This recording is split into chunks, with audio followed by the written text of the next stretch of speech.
just so you feel a little more comfortable, my name is Dr. Chumley.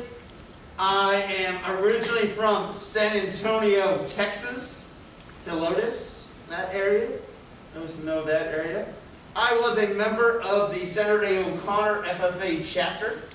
I was also a district and area officer. I raised pigs, I showed pigs. You don't have to say all that stuff. I'm just letting y'all know I have some of your similar experiences. My major at Texas A&M University was agricultural science. My master's is from Texas A&M University, Kingsville, in educational administration. I have a Javelina as well. And my doctorate is from Texas Tech University in agricultural education and educational administration. So I've had the opportunity to work as a high school agricultural science teacher, a high school principal, as well as a university professor, both in the state of New Mexico. And 5-6 years ago now, I got called to come home. And so was excited that I've been able to serve in this role here at A&M Kingsville. My wife is the elementary counselor in Bishop, Texas, and my son Nolan is in 6th grade. So today I really just like to discuss understanding what it means to be what we call agriculturally literate. Right? Also, just to assess what you know. First question, anybody can tell me what GIS stands for? GIS.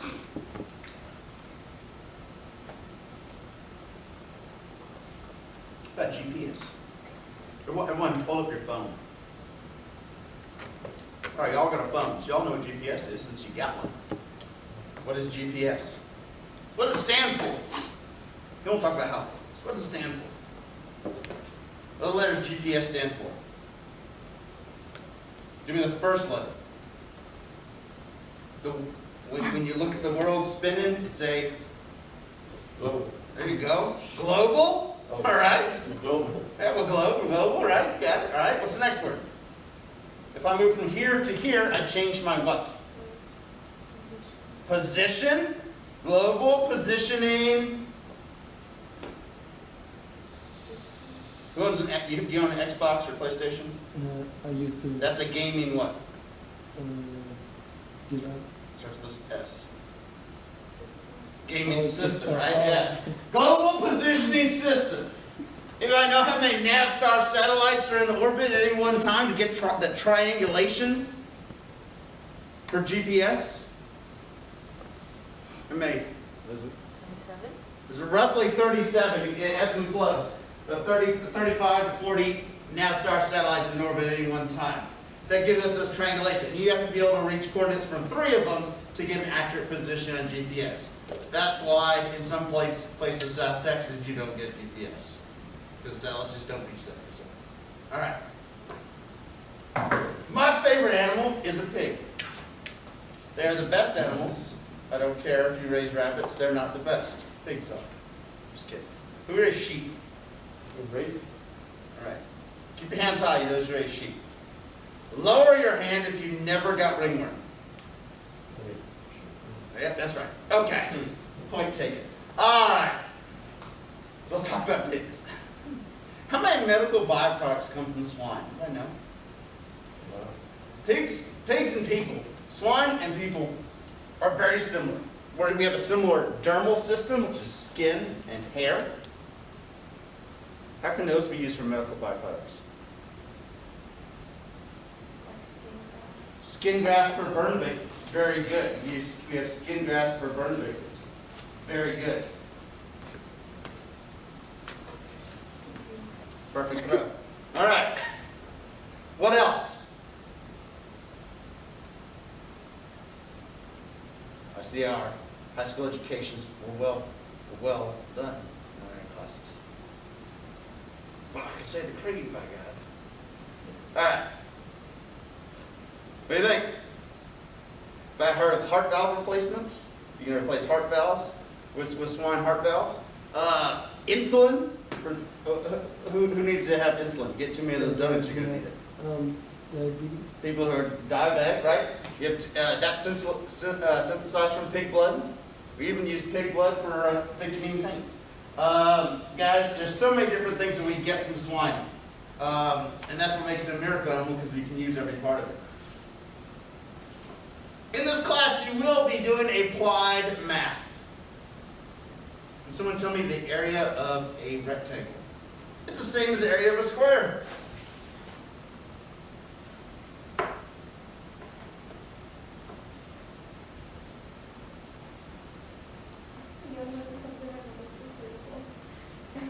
What's the area of a circle? Just the word circle. Okay, I got it. What's this? It's not a mathematical formula. Want to take a shot at it? Park. Length times width. Oh, this. Length times width. Good guy. Don't worry, we're going to work on it. We're going to work on it. Okay? Guys, the nations reap the benefits of successful agricultural systems. This allowed a society to flourish. But it's also resulted in a society who doesn't understand where their food and their clothing comes from. 20% of elementary students think chocolate milk comes from a brown cow. It don't. We add the chocolate in there. In case you didn't know.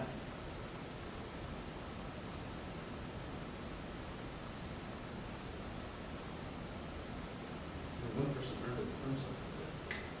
I was going to give you have one in the bottle. What's it made of? Should have known you It's from a cow?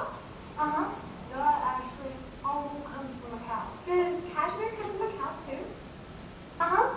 The boy cow or the girl cow? If there's any place that could really use a county fair, it's LA. The boy cow. Oh, okay. Oh, you mean the one with the tusks? The LA County Fair. Kinder, simpler, funner. That's where we live in. So,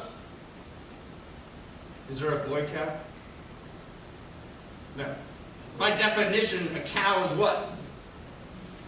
Oh, yeah. A female bovine that has reproduced, right? There you go.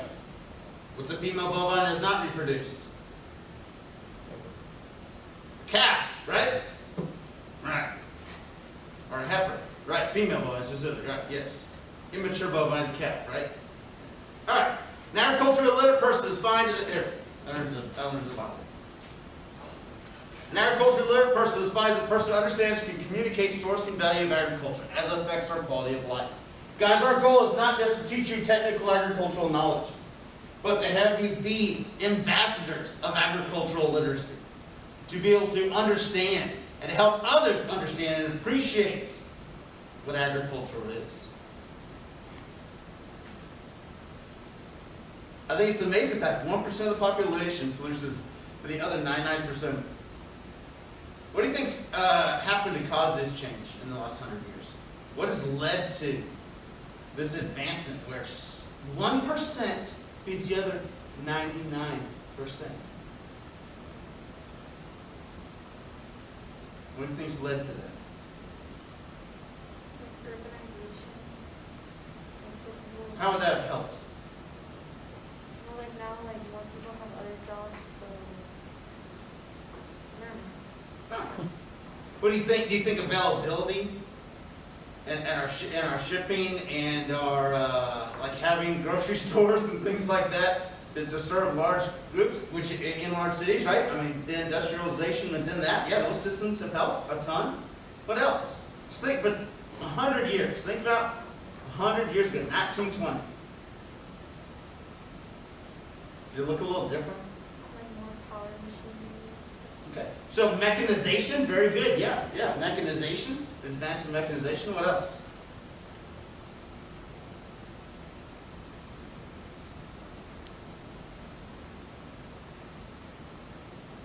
San Benito, right? Where you from? Oh, you're in a real meth with that. What do you think? I don't know what's the word, but I think so. Okay. I know how we do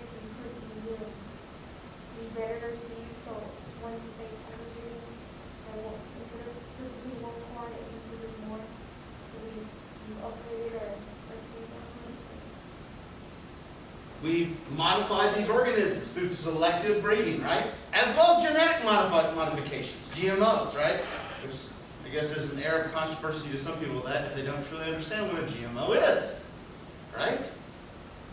Our pigs that we raise today, our bodybuilders, they're made just to put on muscle, right? That's what they're made for. They're genetically bred that way, right? Our chickens, in a standard female, a standard hen can't stand up after a couple months because their breasts are so big.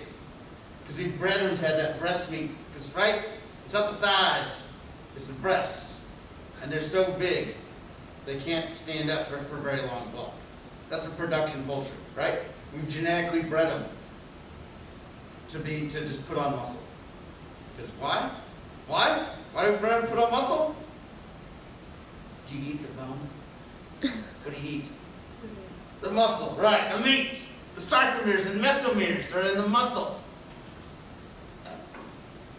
So how do you get there, guys? Science, technology, engineering, and mathematics, STEM principles, right?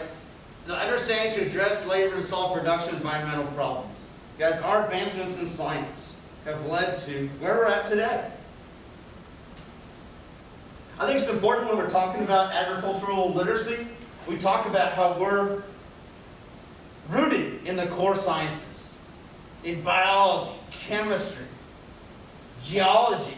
Those who are taking soil science, you will learn pedology and geology, chemistry, right? There's principles of engineering.